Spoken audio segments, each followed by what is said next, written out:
Hey y'all, welcome back to my channel. Today, I'm gonna... Bonita's with me today. She's on her bed right now, just hanging out. Hi, babe. Anyway, today I'm gonna rant for you. So if you don't like seeing someone get really crazy emotional and like really worked up, then I wouldn't watch this video. But if you want to stick around, I'm gonna rant to you today about my favorite book series ever, the Harry Potter series. Obviously, there are going to be some spoilers in here. I'm going to be talking about some things that are in the books that maybe aren't even in the movies. So if you haven't read the books, somehow, first of all, go read the books. Second of all, if you don't really want to have that experience spoiled, don't watch this. Otherwise, let's go. Book 1. I'm not going to say anything about book 1 because it was her first book. And you know what, JK? I'm going to give you this one. Here's a freebie for you. I'm not even going to talk about it because, look, it was the first book. I get it. She was still trying to figure out everything in the whole universe. First book is a freebie, but Chamber of Secrets. Okay, let's just go ahead and dive right in. Chamber of Secrets. The restriction of underage wizards doing magic or something. I can't remember how it's worded, but like, underage wizards aren't supposed to do magic outside of Hogwarts. But how do they monitor that? Because when Dobby does magic in Harry's house, they don't know who's doing the magic. Like, they don't have a specific thing on the kid, like, tracking them and making sure they're not doing magic, because Harry didn't do any magic. It was Dobby. So it's like, within the radius of the kid is, I guess they saw magic coming from this area where they know Harry Potter lives, and they were like, I guess it was him. But that means that all of the kids who go home to magical families, they get to do magic all the time because, you know, they're in a magic house. Who's doing the magic? We don't know because it's not on the specific person. It's just in their vicinity. So the magical kids already had a leg up from the Muggle-born kids because they knew about the whole wizarding world for their whole lives until the Muggle kids are like 11 and they see it all for the first time. But then over the summer they can't even practice because they're Muggles and they're Muggle-born and they live with Muggle people, and so it's obvious that they're the only ones doing magic, so they can't even practice their magic. And then the magical kids get to go practice magic and get even better at magic. Not fair. When Harry and the Weasleys take flu powder to go to Diagon Alley to go get their books and everything, and Harry says it wrong. He stutters and he says, Diagon Alley. But then no one goes after him? Like, no one takes some flu powder and throws it in there and then also says, Diagon Alley. Like, we just lost Harry Potter, I guess. We just lost the most fucking important wizard since his birth. He's been a legend, and I guess we just don't know where he went. I guess we're just gonna hope he turns out okay. What? How do you just lose Harry Potter and you're just okay with it? Like, oh, I just hoped you'd gone one grade too far, dear.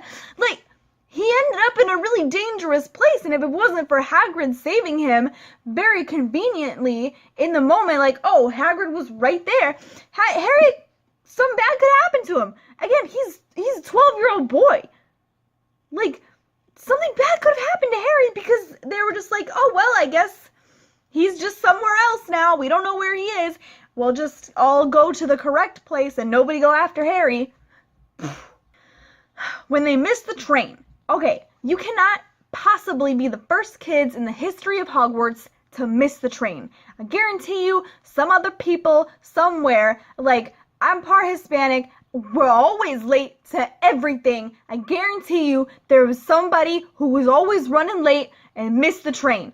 I guarantee it. There's got to be some other way to get to Hogwarts besides that train. And, like, people go to Hogwarts, like, they know where it is, like, it's hidden from Muggles, but other wizards know where it is. It's a place that they go, like, you know, the minister visits all the time, and in the 4th book, they have the Triwizard Tournament, and everybody's there. Like, it's possible to get to Hogwarts other than the Hogwarts Express. So, just wait for your parents to come back, like, literally wait 10 minutes for your parents to come back through the gate and be like, I don't know what happened. We couldn't get through. Like, obviously we want to go to Hogwarts. We're not trying to get out of going to school. Like, we want to go. It just, the gate wasn't letting us through, and now we're stuck here. And Mr. Weasley probably would have been like, well, that sucks. I guess I have to drive you guys there. I'll be driving all night. I'll be tired at work tomorrow. But he would have friggin' driven them there, or some kind of flu powder to Hogsmeade, and then from Hogsmeade to, like, they would have figured something out. You didn't have to steal a car and fly it. And what were you gonna do with the car when you got to Hogwarts? You're just gonna park it outside and leave it there all year? Come on, guys, come on. This next one, it makes me really mad. So, if you have someplace to be, then go do that thing that you have to go do. But okay, Chamber of Secrets. They're like, the Chamber of Secrets was opened 50 years ago, and first of all, that means everybody's really old. That means Voldemort's in his 60s, at least. He's like, what, 65 years old? He's doing pretty good for a 65-year-old. That means Hagrid's also pretty old. I didn't think that Hagrid was that old, but 50 years ago, you got, Chamber of Secrets is open, somebody just died, and then you've got Tom Riddle, a model student, very popular, teacher's favorite, very bright boy, saying, I think it was Hagrid. Hagrid, the half-giant, who likes to play with dangerous animals. When you're looking at those two, it's probably Hagrid, right?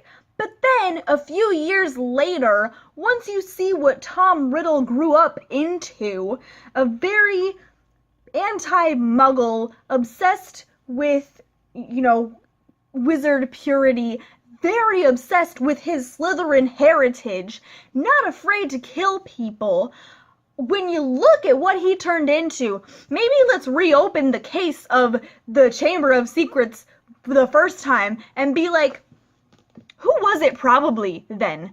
Was it the jolly half-giant who loves children and people and has no relation to Slytherin whatsoever and has continued to work at the school for 50 years without harming a student?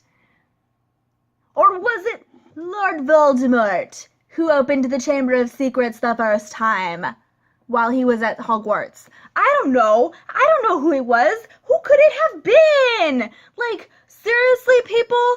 And then Hagrid is still, like, suffering from this because he still can't practice magic for, like, the rest of his life.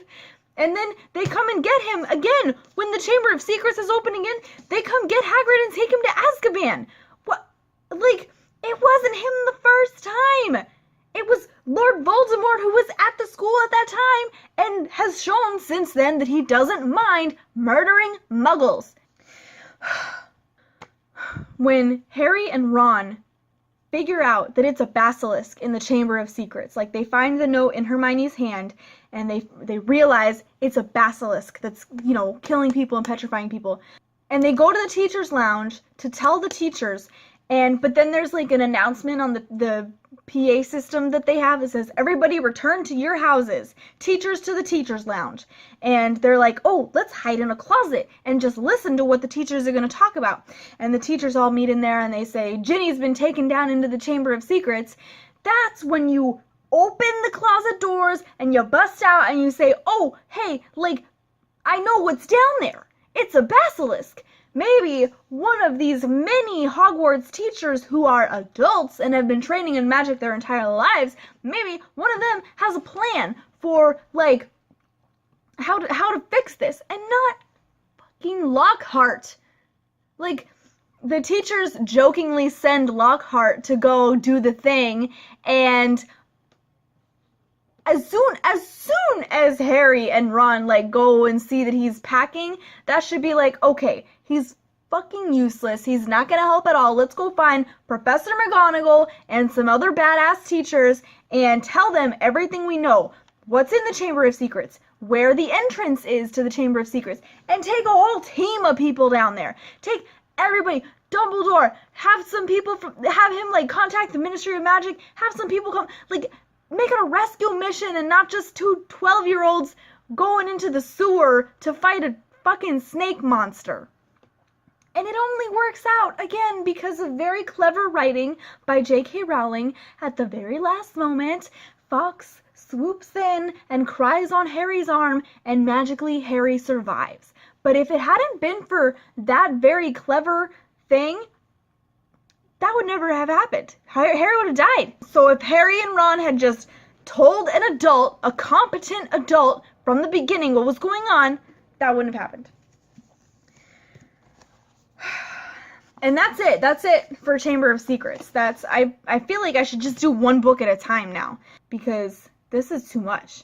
So I thought I could do this faster. Apparently I can't. So tune in next time. I'm gonna make another video of Prisoner of Azkaban rant, of everything that went wrong here. These are my notes for it. I just have a lot to say.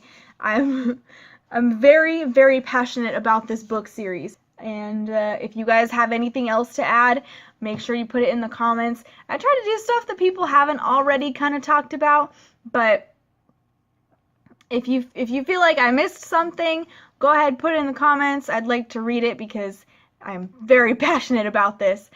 Yeah, make sure you subscribe to my channel and have a good day. Bye!